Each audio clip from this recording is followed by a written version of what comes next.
muchos subespecialistas pediatras. Esta es parte de la clínica, se llama Petidiatrics, un poco al honor a Petit del Principito. Tenemos muchos espacios adaptados para la población pediátrica.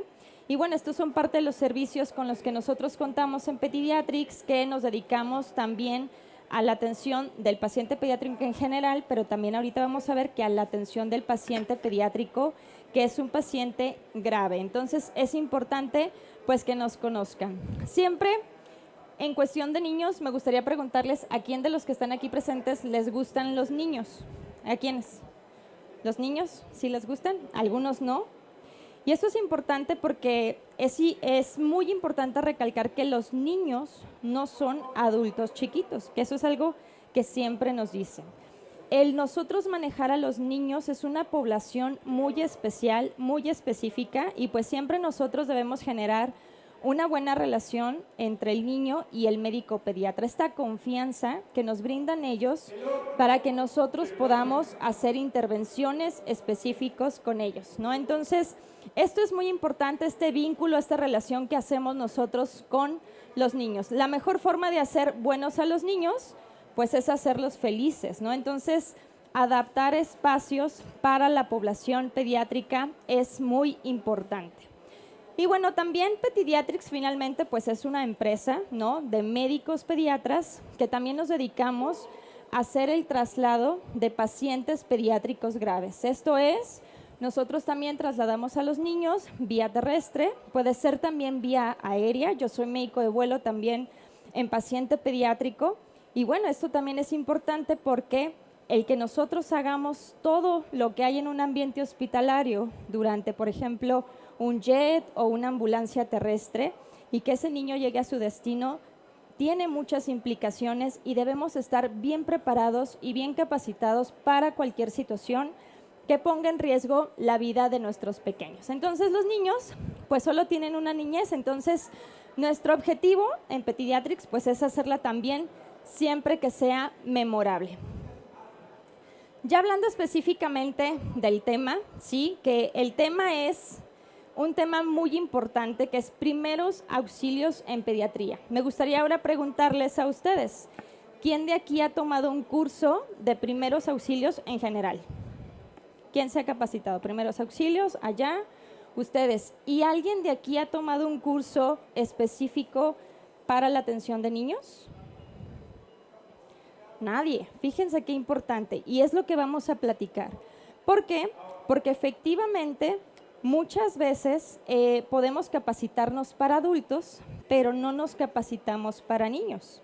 Evidentemente no es la misma compresión que yo le voy a dar a un adulto a una compresión que yo le voy a dar a un niño que pesa 4 kilos, o a un niño que pesa 10 kilos, o a un niño que a lo mejor tiene 10 años, pero está muy desnutrido y a lo mejor pesa 10 kilos, ¿no? Entonces, esto es muy importante, y parte de los objetivos de esta charla es que nosotros podamos ver algunas de las definiciones, o sea, conceptos básicos en reanimación pediátrica, cuáles son las herramientas o cursos de primeros auxilios, tanto para personal médico como para personal o población general. Vamos a hablar de lo que es el paro cardiorrespiratorio, la identificación y el manejo, y también vamos a hablar un poco de lo que es la obstrucción de la vía aérea. Vamos a hablar de la maniobra de Heimlich para que podamos hacer como un reforzamiento de cuándo podemos utilizarlas. Entonces, conceptos básicos que todos debemos saber. ¿Qué es paro cardíaco? Cese abrupto súbito de la función cardíaca. Esto quiere decir que el corazón no tiene un gasto cardíaco adecuado y es súbito. Un paro respiratorio pues va a ser la ausencia de respiraciones, pero tiene una actividad cardíaca detectable. Por ejemplo, un niño que hizo una apnea, se queda sin respirar. Si esto dura 20 segundos, ¿qué va a pasar? Pues la frecuencia cardíaca comienza a disminuir en mi paciente pediátrico. Soporte vital básico es algo que todos deberíamos de saber hacer. Maniobras que se realizan por la primera persona que llega a la escena. ¿Cuántas veces se han topado por ahí que se encontró una persona tirada en la calle y nunca nadie se acercó a dar primeros auxilios? ¿Y qué pasa? Pues que lamentablemente nos tardamos y esa persona perdió la vida, ¿no? Entonces, Ese es el soporte vital básico, pero también tenemos el soporte vital avanzado en el cual ya nos capacitamos para que nosotros podamos hacer el reconocimiento y la prevención de causas que puedan llevar a paro cardiorrespiratorio en los niños, que esto es muy importante. El DEA ya todos los tenemos, de hecho ahorita pregunté afuera porque vi que este es un lugar cardioprotegido. Me platicaron que aquí hay 6 desfibriladores externos automáticos y pues eso también nos ayuda porque si aquí cualquier persona, por ejemplo, tuviera un evento súbito de paro cardiorrespiratorio, entonces podríamos apoyarles. Las personas que están atrás, ¿no quisieran pasarse acá? ¿Pueden? Para que no estén parados. Pásense. También vamos a hablar de lo que es la obstrucción de la vía aérea superior, que es cómo reconocer cuando hay una obstrucción de vía respiratoria. Nos vamos a limitar a la vía aérea superior y cómo vamos a hacer estas maniobras que les platicaba. Algo muy importante, y esto, aunque nosotros no seamos expertos en pediatría, para los que son, por ejemplo, personal paramédico, personal general, odontólogos, psicólogos, nutriólogos, médicos en formación, esto es algo que nos puede ayudar a salvar la vida de un paciente. Esto se llama triángulo de evaluación pediátrica, ¿sí? ¿Qué significa? Es un triángulo en el cual yo tengo 30 segundos para identificar una situación que pone en riesgo la vida de mi niño. No tengo que ser experto, no tengo que usar nada más que mis ojos, ¿sí? Es lo único que tengo que utilizar. El triángulo de evaluación pediátrico está diseñado para que yo pueda evaluar la apariencia de mi niño, o sea, cómo se encuentra neurológicamente, cómo está la respiración de mi paciente y cómo está la circulación. Este triángulo de evaluación pediátrica, solo con mis ojos, yo puedo identificar en la apariencia de mi niño una mnemotecnia que se llama Tickles. Esta mnemotecnia nos habla del tono. ¿Cómo se encuentra ese niño? ¿Está flácido? ¿Sí? ¿Se encuentra hipoactivo? ¿Está somnoliento? ¿Sí? La I es de interacción. Por ejemplo, un niño chiquito, un lactante, no nos va a decir dónde les duele, no nos va a decir nada o qué siente. Pero una mamá te puede decir, ¿sabe qué, doctora? Mi niño no quiere comer. Yo le hablo, no, le aplaudo, o sea, no hay balbuceo. Entonces, esto nos tiene que llamar la atención porque no hay una adecuada interacción. La consolabilidad. Mi hijo estaba llorando, llorando, llorando todo el tiempo y todo el tiempo, a pesar de que su papá o yo lo cargaba, seguía llorando. Estuvo irritable todo el tiempo. Eso es algo que también nos tiene que alarmar. Look de mirada. La mirada es fija, está central o es una mirada que está perdida. Y también el speech, que es el lenguaje. Por ejemplo, un niño que está balbuceando, balbucea como normalmente lo hace, su lenguaje es adecuado o hay alguna alteración. Entonces, todo eso nos tiene que llamar la atención. Después tenemos a la respiración.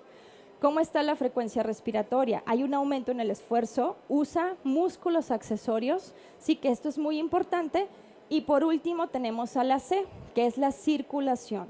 ¿Cómo está el gasto cardíaco de ese paciente? Y con esto, solamente con mis ojos, voy a identificar si está pálido, si está marmóreo, si está rubicundo, ¿sí? O si el niño se encuentra con cianosis, pues que puede ser tanto acrocianosis distal o peribucal, que es lo más frecuente en los niños. Entonces, con este triángulo de evaluación pediátrica, solamente observando, yo puedo identificar si hay una situación que ponga en riesgo la vida de mi paciente.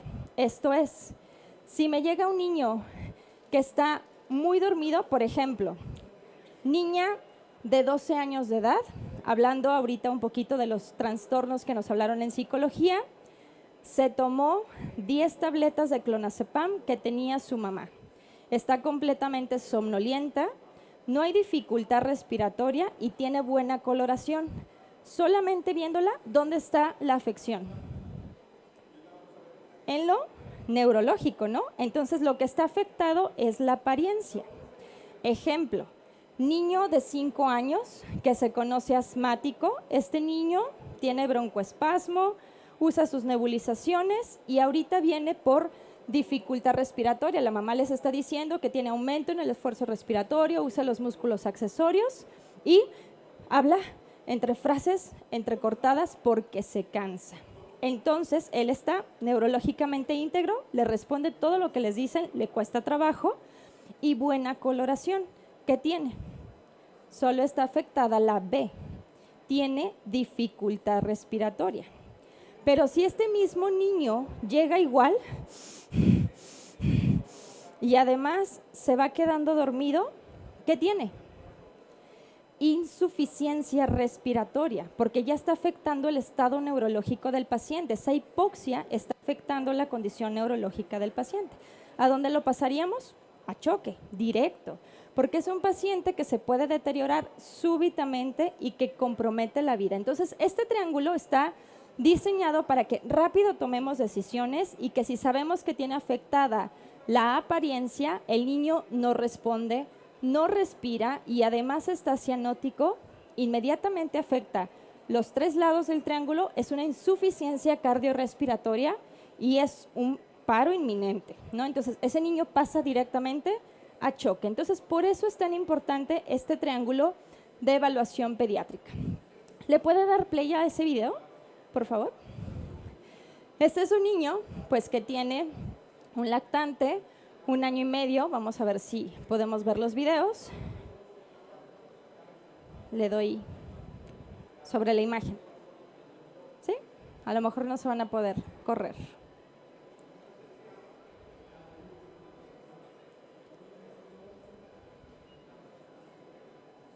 ¿No? Bueno, es un niño que tenía uso de músculos accesorios en el cual pues se veía tiraje intercostal, se veía retracción suprasifoidea, ya se estaba nebulizando. Es un niño que llegó somnoliento, entonces es un claro ejemplo de un niño con datos de insuficiencia respiratoria, como comentábamos hace rato. ¿Cuáles son las herramientas que yo necesito para poder estarme capacitando para la atención de estos pacientes? Pues lo que les decía, cursos de primeros auxilios para personal médico, pero también toda persona por cultura general deberíamos de saber qué hacer ante una situación que ponga en riesgo la vida de cualquier paciente. Para, en este caso, personal médico, prehospitalario, hospitalario, existe PALS, que es un curso de reanimación pediátrica avanzada. Tomamos también BLS para adultos, generalmente pues toman ACLS, ATLS para trauma, pero para población en general, nosotros también en Petidiatrics lo que hacemos son cursos de primeros auxilios para padres de familia, maestros, niñeros. ¿Cuántas veces no hemos visto en las noticias niño que murió en una alberca durante clases?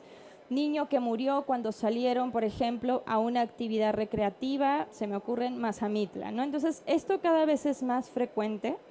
Nosotros en la zona metropolitana de Guadalajara tenemos una alta incidencia de accidentes, tanto niños con quemaduras, politrauma, que es muy frecuente, asfixias por inmersión en aljibes, también eso es algo muy frecuente, y en albercas. Entonces, ahorita vamos a hablar un poquito más adelante de la prevención, pero esto es algo que se puede presentar cotidianamente. Entonces, ¿qué es lo que tenemos que hacer? Pues capacitarnos, capacitar al personal para que todos seamos capaces de realizar, en este caso, maniobras de primeros auxilios que puedan mejorar el pronóstico y la sobrevida de los pacientes.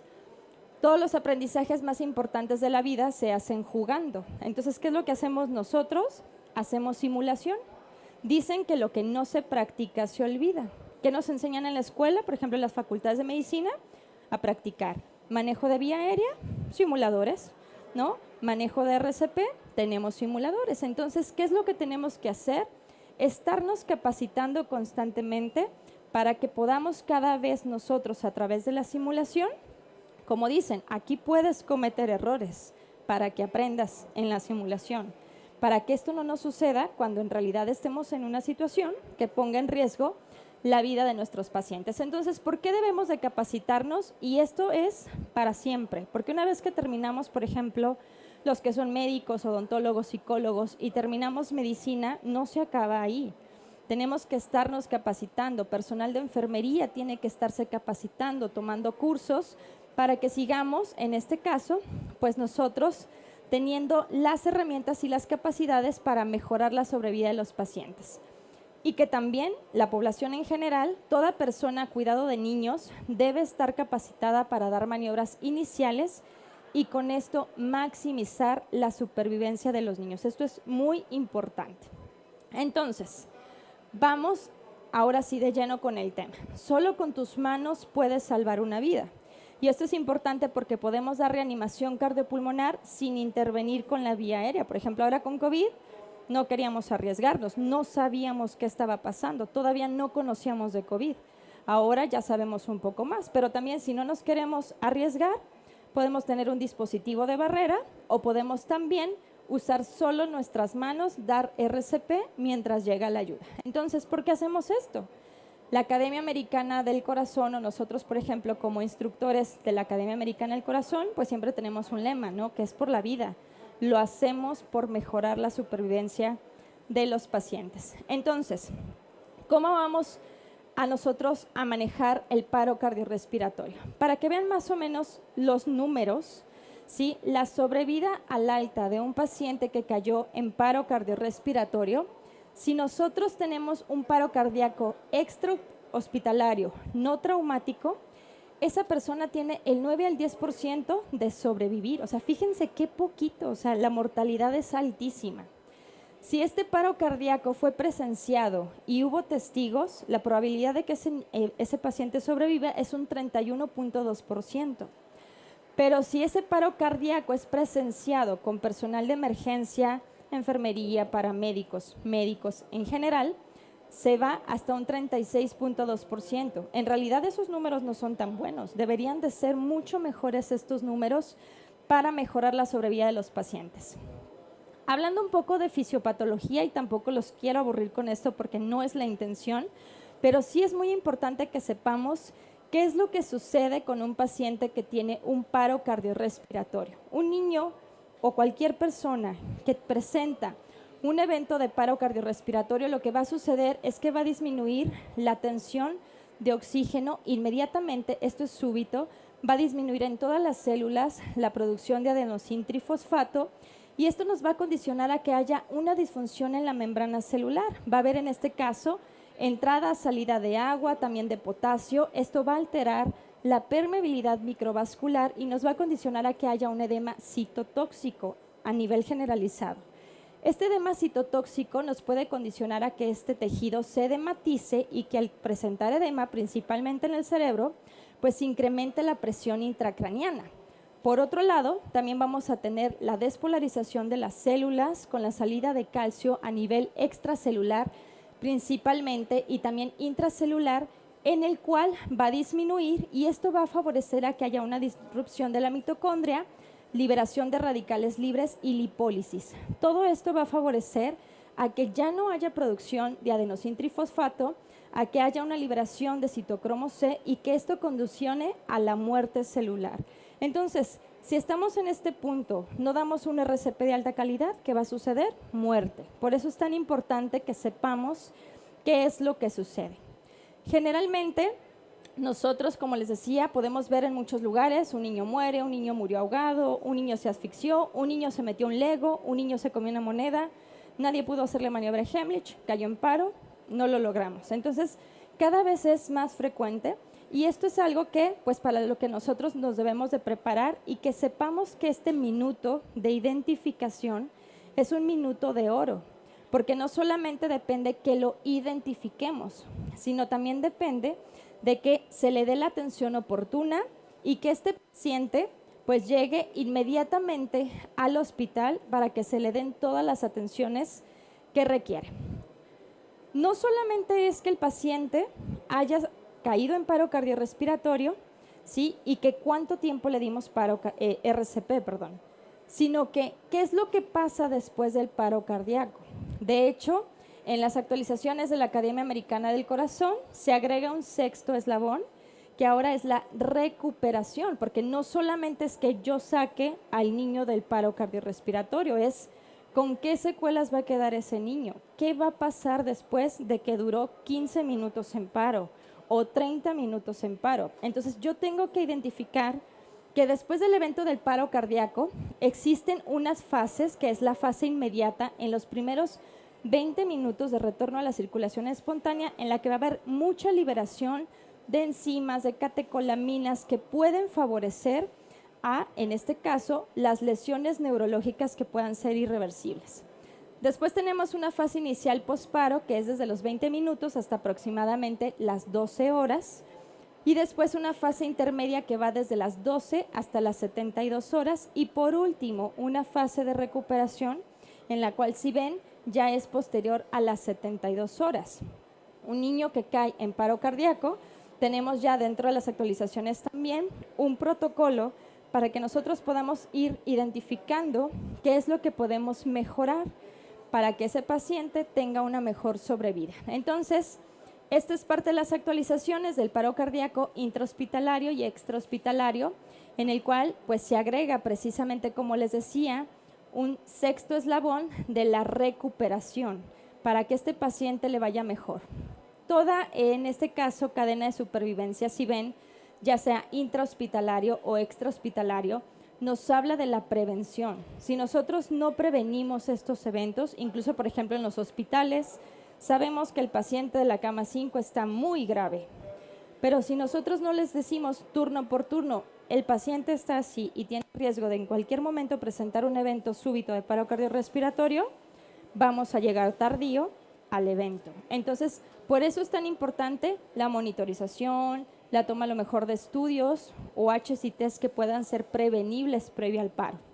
Después, tenemos como todo, activar nuestro sistema de emergencia con RCP de alta calidad, una reanimación avanzada, que significa toda la monitorización que requiere nuestro paciente, incluyendo, por ejemplo, si estamos en ámbito extrahospitalario, un desfibrilador externo automático, los cuidados posparo y, por último, la recuperación.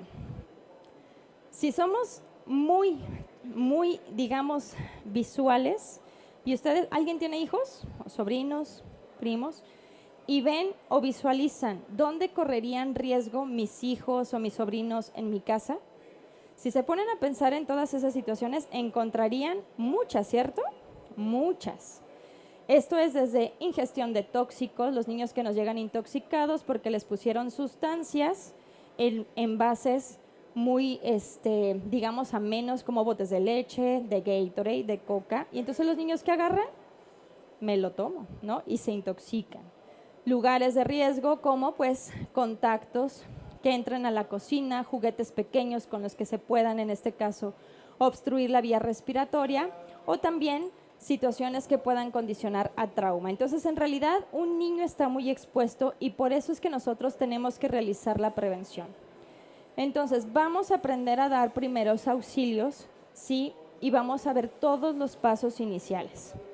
¿Qué tengo que hacer si yo tengo, ya vimos en nuestro triángulo de evaluación pediátrica, un niño no responde, no respira y se ve morado, ¿sí? Entonces, el paso inicial que yo tendría que hacer es la seguridad de la escena. ¿Dónde sucedió este evento? Que sea seguro para el paciente y que sea seguro para mí, para que yo pueda hacer las intervenciones oportunas. Entonces, identifico seguridad de la escena. La escena es segura, perfecto. Entonces, después de esto, tengo que verificar, niño, ¿estás bien? Si el niño sigue sin responder, activo el sistema de emergencia. Tú, la de pantalón verde, por favor, llama al 911.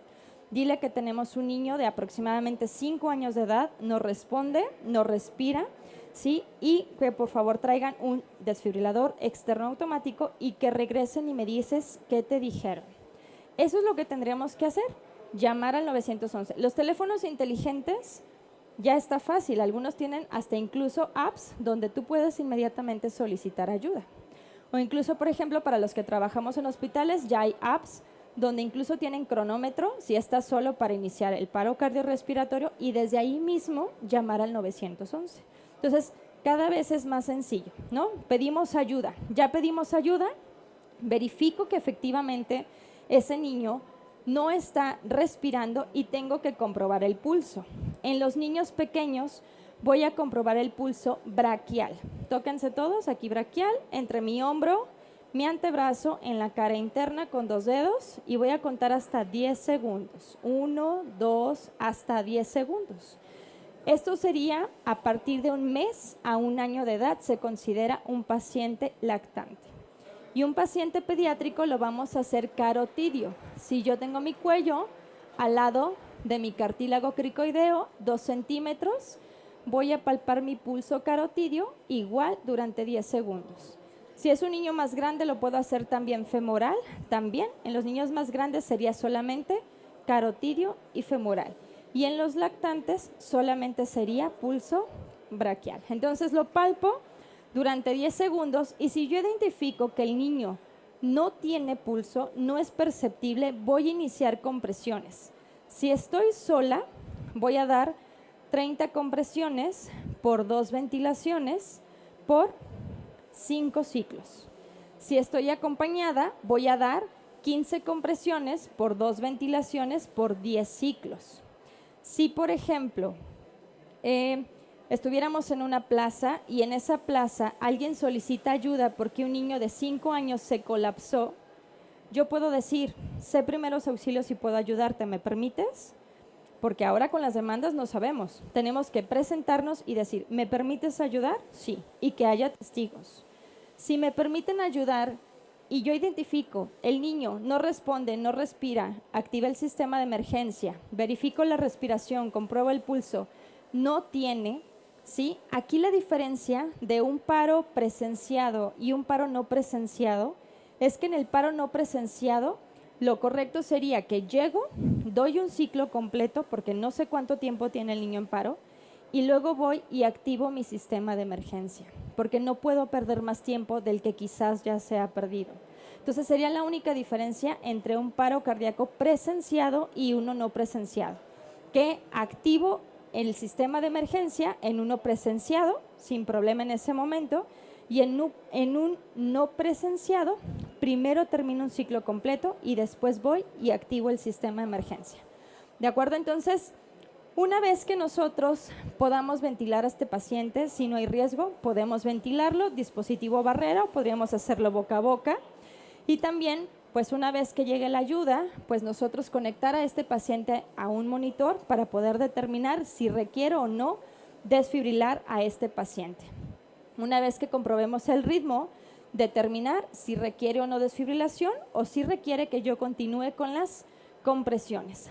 La seguridad de la escena también implica muchos riesgos, ¿no? Porque estamos expuestos a que a lo mejor nos pueda suceder este evento en un hospital o que nos pueda suceder en carretera o que nos pueda suceder, por ejemplo, se me ocurre en la playa. ¿Cuántos videos hemos visto de que sacan a personas del mar porque los revolcaron? Y entonces nosotros tenemos que identificar la seguridad de la escena. Nos pueden tocar explosiones, nos puede tocar, por ejemplo, en un temblor también. Entonces nosotros tenemos que verificar que esa escena siempre sea segura.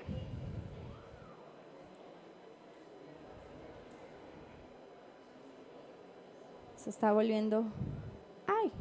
Ahí.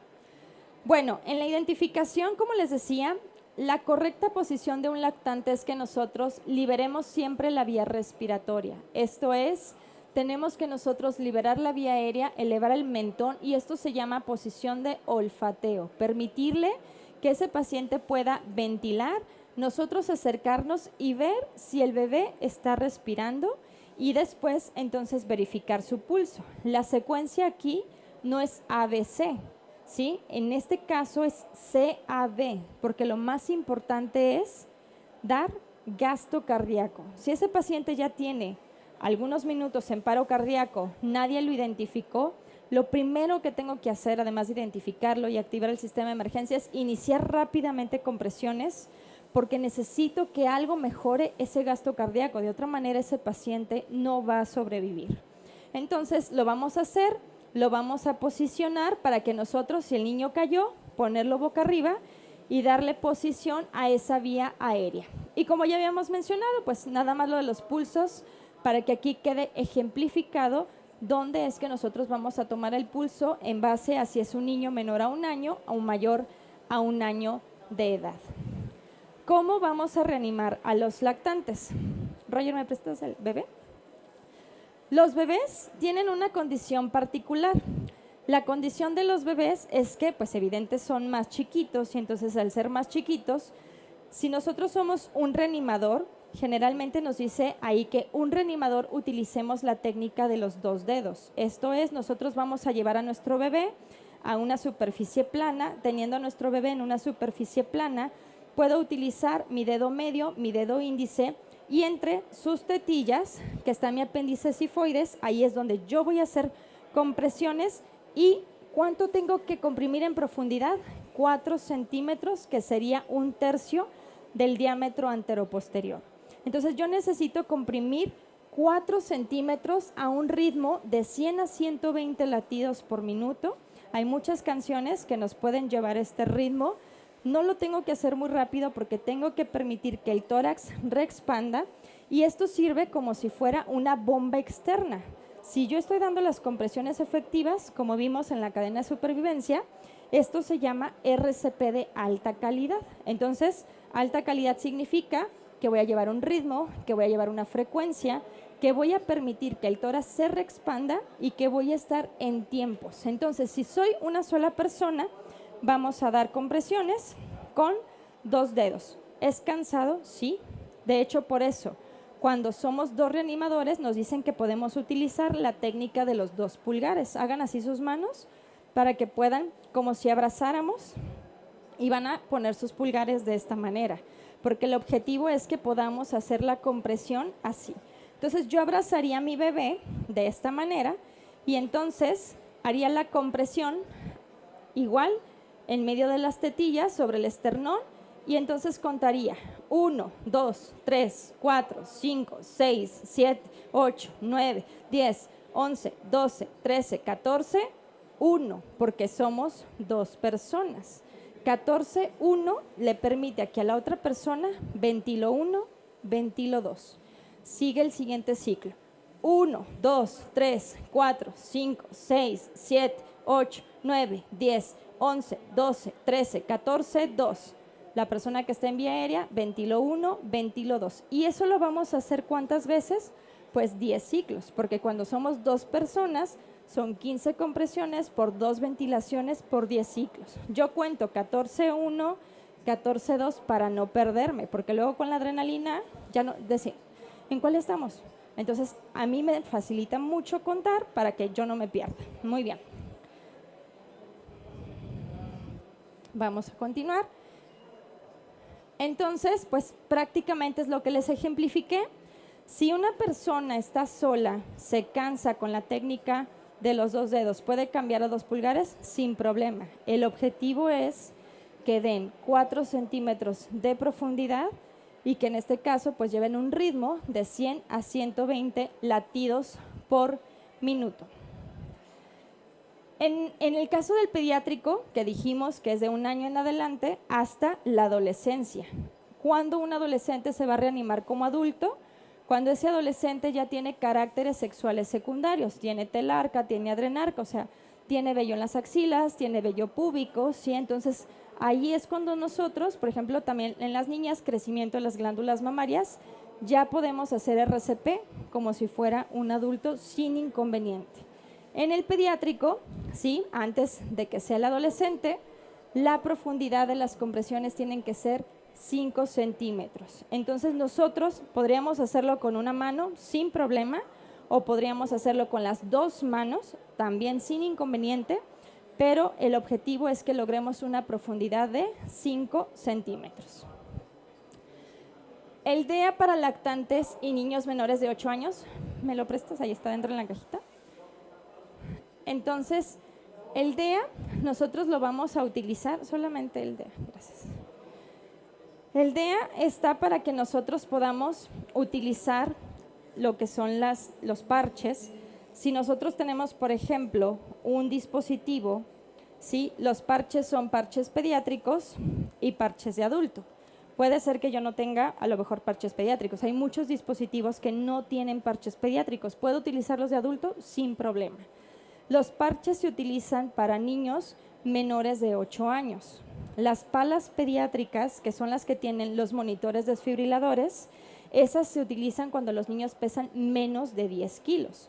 De hecho, estos parches están diseñados para que yo pueda identificar en dónde lo voy a localizar, dónde lo voy a poner. Entonces, si ven, aquí pondrían la carita adelante, un parche en la parte anterior de su esternón y uno en la parte posterior en la espalda, principalmente para lactantes o para niños menores a 8 años. Ya en niños más grandes, pues las que conocemos, que en este caso sería Apex, ¿sí? Y en la parte derecha de mi tórax. Si no tengo parches pediátricos y solamente tengo parches de adultos, ¿qué puedo hacer? No tengo, entonces le pongo al bebé uno adelante, uno atrás y los puedo utilizar. Porque si es un ritmo desfibrilable, por mejor RCP que yo le dé al paciente, no va a mejorar. Entonces, tengo que utilizarlos.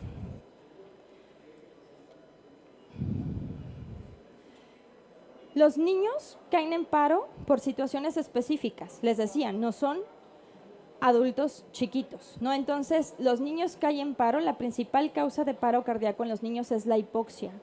Si los niños tienen falta de oxigenación, eso les puede llevar a paro cardíaco. En los niños más grandes sí tenemos otras condiciones, como pues ya condiciones cardíacas principalmente, como miocardiopatías, miocarditis, ahora que hubo post-COVID, también muchos casos de PIMS o en este caso también miocarditis infecciosas podrían condicionarlo, ya niños más grandes como el commotion cordis, ya cuando es por trauma, pero en niños pequeñitos la principal causa es la hipoxia. Nunca olvidar las causas reversibles de paro, las famosísimas H's y T's, que esto nos va a guiar mucho cuando un paciente no sale del paro. No olvidar que la hipovolemia, la hipoxia, los hidrogeniones, esta acidosis, la hipoglicemia, la hipo e hipercalemia y la hipotermia tan importante en los niños son causas reversibles. Un bebito que está frío puede caer en paro cardíaco. Y dentro de las T's, pues tenemos el neumotórax a tensión, el taponamiento cardíaco, también los tóxicos, la trombosis pulmonar y la trombosis coronaria. Por mejor RCP que yo esté dando a mi paciente, si ese paciente tiene un ritmo que es desfibrilable, no va a salir del paro cardíaco. Recordar que los ritmos de paro que nosotros tenemos en los niños, pues va a ser la sistolia, la actividad eléctrica sin pulso, la taquicardia ventricular sin pulso y la fibrilación ventricular. En los casos de la sistolia, que pues va a ser un eje isoeléctrico, y en la actividad eléctrica sin pulso, en la cual sí vamos a tener un ritmo organizado, pero no vamos a detectar pulso, pues son ritmos que requieren solamente RCP.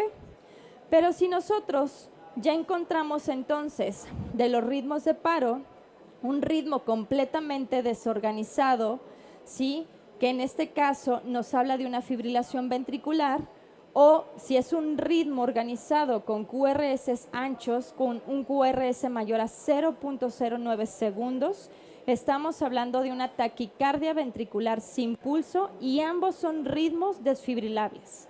¿A qué dosis en los niños vamos a desfibrilarlos? 2 joules por kilo. Y podemos ir avanzando con la regla de los 2. No mejoró en el primer ciclo, ya lo desfibrilamos. Siguiente dosis, 4 joules por kilo. No mejoró, siguiente dosis, 6 joules por kilo. ¿Hasta cuándo? Máximo 10 joules por kilo. Entonces, así es como lo vamos a hacer en el paciente pediátrico. El algoritmo de RCP pediátrico, que este es el más actualizado, en el cual dentro de las actualizaciones que tenemos precisamente es que nosotros tenemos que identificar si es un ritmo desfibrilable sí o no. La intervención de dar oportunamente adrenalina. Esto es muy importante. Si el paciente está en paro, es muy importante que administremos adrenalina en cuanto antes. Dosis en niños, 0.01 miligramos por kilo. Podemos hacer la dilución de la adrenalina. 1 mililitro de adrenalina, que es igual a 1 miligramo, lo vamos a aforar a 10 mililitros con solución salina para que nos queden en total 10 mililitros. Y de esta solución, para que precisamente no nos equivoquemos, vamos a pasar una dosis de 0.1 mililitros por kilo. Esto es decir, si el paciente pesa 5 kilos, de esa dilución le voy a pasar 0.5 mililitros. Si el paciente pesa 50 kilos, le voy a pasar 5 mililitros. Está hecho así para que la podamos todos manejar y sea muy fácil. No va a correr el video. ¿Me puede ayudar a ver si corre? Porque me interesa. ¿El otro? Para yo, para todos. ¿Primero el otro? Ajá. Este es un caso de un evento que tuvimos real de paro cardíaco, en el cual pues trabajamos en equipo, pero pues siempre es estresante, ¿no? Cómo estemos trabajando entre todos. Entonces, ahí el líder, que es muy importante, el líder en la reanimación pediátrica, está dándonos indicaciones, pero parte de las actualizaciones ahora es que no solamente hay un líder en la reanimación, sino ahora hay un supervisor de RCP. Ahí están verificando el trazo y quiero que lo vean porque son también parte de los errores que nos pueden pasar. Queríamos descargar porque se identificó una taquicardia ventricular sin pulso, pero no cargó el monitor. Entonces tuvimos que hacer la interrupción. Ahora sí me pone el segundo, por favor. En el cual ahora sí ya estaba listo y bueno, se descargó el paciente, descargas e inmediatamente iniciamos un nuevo ciclo de RCP, que es lo más importante. Una vez que descargamos, iniciamos de nuevo un nuevo ciclo. ¿Me puede dar la que sigue? Porque creo que se quedó. Ok. Y bueno, pues vamos a terminar con lo que es obstrucción de la vía respiratoria en el paciente pediátrico. Entonces, en los lactantes vamos a hacer precisamente esta maniobra que es, como lo ejemplifica en la imagen, en la que nosotros vamos a posicionar a nuestro bebé si nosotros nos sentáramos. ¿Me prestas esa silla?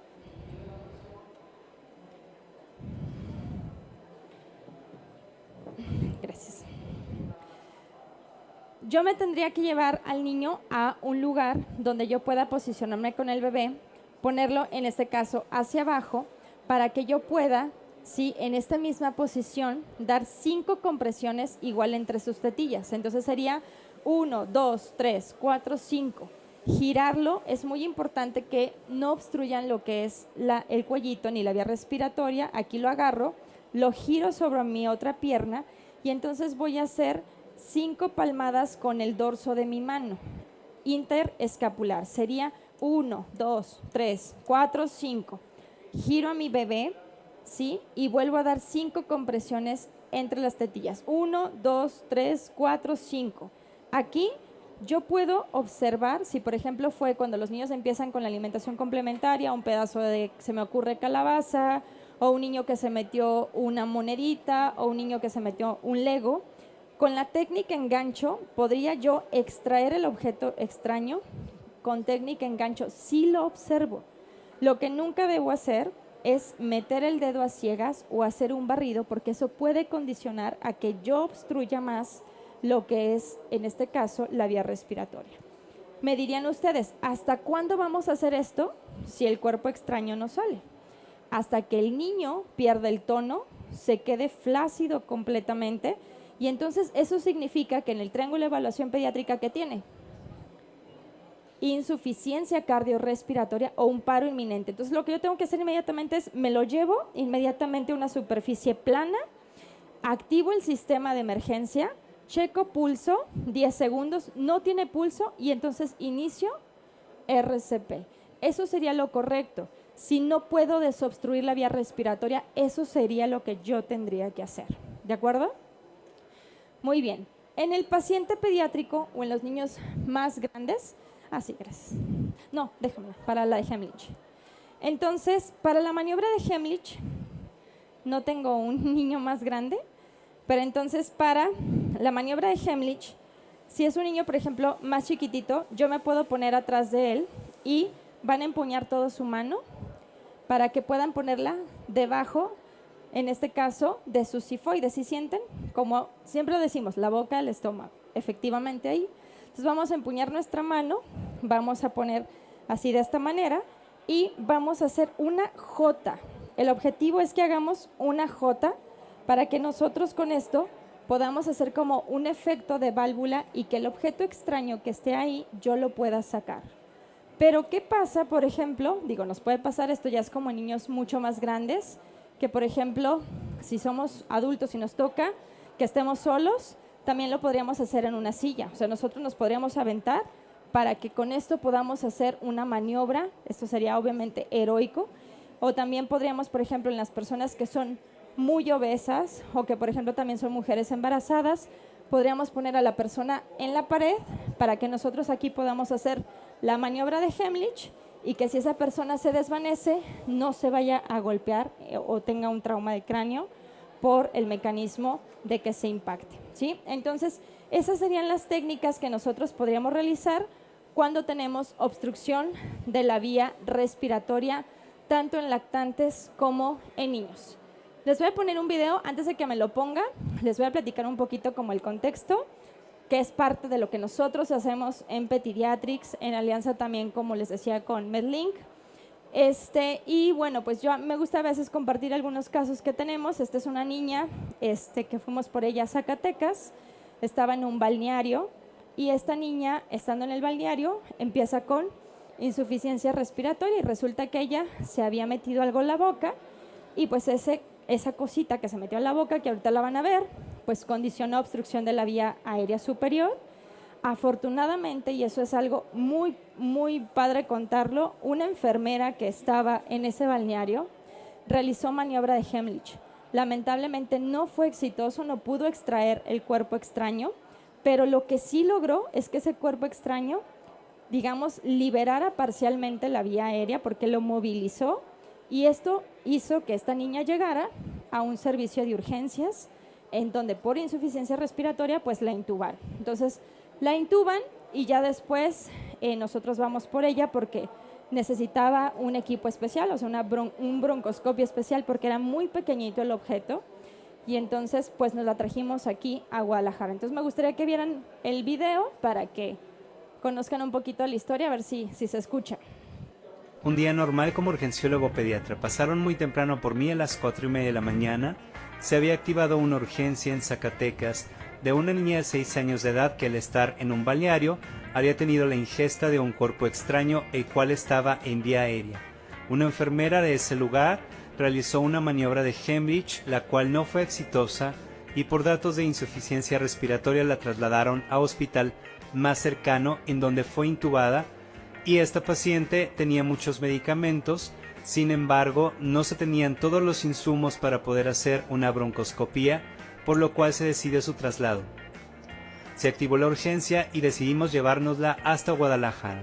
El traslado no fue fácil debido a que la paciente se encontraba con datos de acidosis respiratoria y se encontraba hemodinámicamente inestable.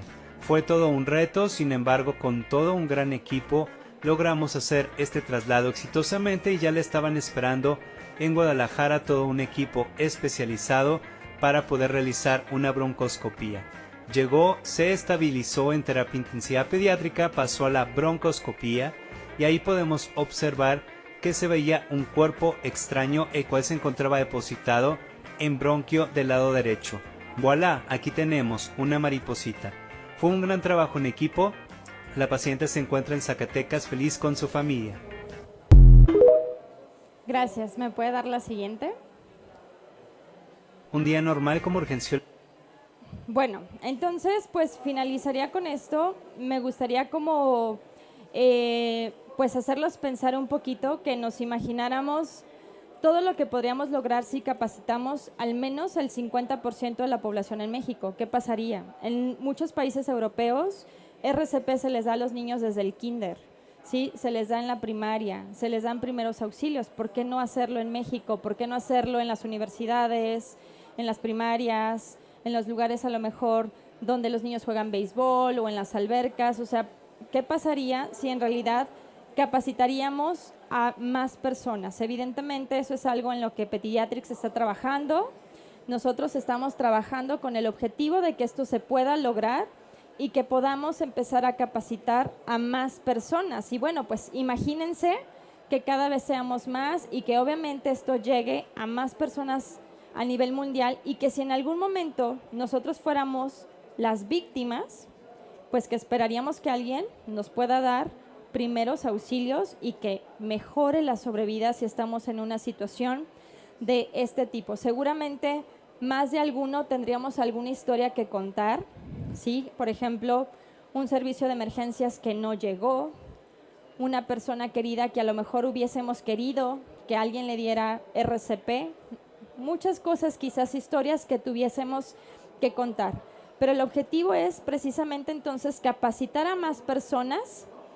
Y pues los dejo con esta frase que dice que la educación de un niño comienza 20 años antes de su nacimiento. Esto es con la educación de sus padres. Si nosotros educamos a los padres, pues con esto garantizaríamos que también esos niños en un futuro les pueda ir mucho mejor. Síganos en nuestras redes sociales, aquí se las dejamos como Petidiatrics y pues muchas gracias por su atención.